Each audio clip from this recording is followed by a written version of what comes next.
जी अस्सलाम वालेकुम फ्रेंड्स। ये कोई आम यखनी बनाने का मैं आपको तरीका नहीं बता रहा। ये वो यखनी है जो आपको सदाबहार, एनर्जेटिक, पावरफुल और हर लिहाज से स्ट्रॉन्ग बना देगी।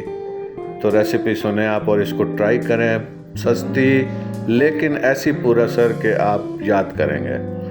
आप जनाब एक आलू ले लें, उसको 4 पीसेस कट कर लें, छिलका ना ही उतारें तो बेहतर है।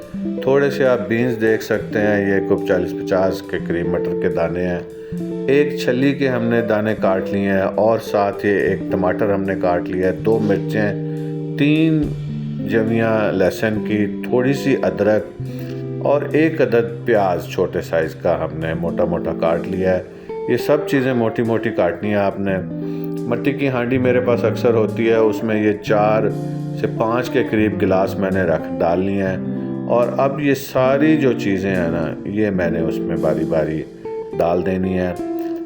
तो ये ऐसी यखनी बनेगी कि मतलब मैंने देसी मुर्गी की भी बना के ट्राई की है, मटन की भी ट्राई की है, लेकिन जो अफादियत और एनर्जेटिक ये होती है वो ना मटन की होती है, ना बीफ की, ना देसी मुर्गी की। वो थोड़ा सा स्टमक को हीटअप करती हैं क्योंकि एनर्जी कंटेंट उनमें थोड़ा दूसरी तरह का होता है। तो ये वाली आपने ज़रूर ट्राई करनी है।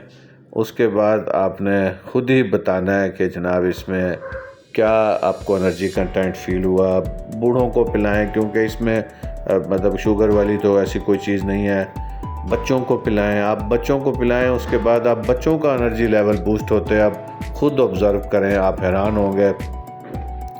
इसके बाद थोड़ी सी ये चीज़ें हैं, थोड़ी सी इसमें हल्दी डाल दें, थोड़ा सा नमक, 1 क्लोन और थोड़ी सी साबुत काली मिर्चें इसमें डाल दें। ये चीज़ें अगर 1-2 आप सिरके के ड्रॉप्स भी ऐड करना चाहते हैं तो वो भी कोई इशू नहीं है। ये जनाब आप इसमें उंडेल दें और इसके बाद ढक्कन भी हमारे पास मिट्टी का मौजूद है, वो ढक्कन आप लगाएं और ऊपर इसके रख दें आप। ये कम से कम इसको घंटा एक अच्छी तरह हल्की आंच पे इसको जोश आने दें और लें जी, हमारी यखनी तैयार हो चुकी है। सब चीज़ें आपको इसमें नज़र आ रही हैं। लहसुन इस तरीके से बॉयल हुए हुए इंतहाई टेस्टी होते हैं। आलू भी, मतलब मैं अक्सर मगरिब के बाद यही टेस्ट करता होता हूँ। तो ये टेस्ट करने के बाद मुझे भूख नहीं लगती, खाने की तलब महसूस नहीं होती और एवरग्रीन मैं अपने आप को फील करता हूँ।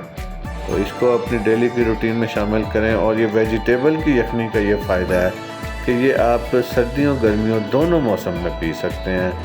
तो एनर्जी कंटेंट की आज के दौर में बहुत इंसान को ज़रूरत रहती है हर एज के लिहाज से, और ये जो 40 प्लस की एज है उसके लिए तो ये एक एक्सीर टॉनिक समझें आप इसे। बाकी मैं क्या वजाहत करूं, ये आप देख सकते हैं कितना खूबसूरत इसका कलर है, कितना टेक्सचर अच्छा आया है। ये आलू है, ये चीज़ें खाने से पेट भी भर जाता है। ज़रूर ट्राई करें। बहुत शुक्रिया, थैंक यू।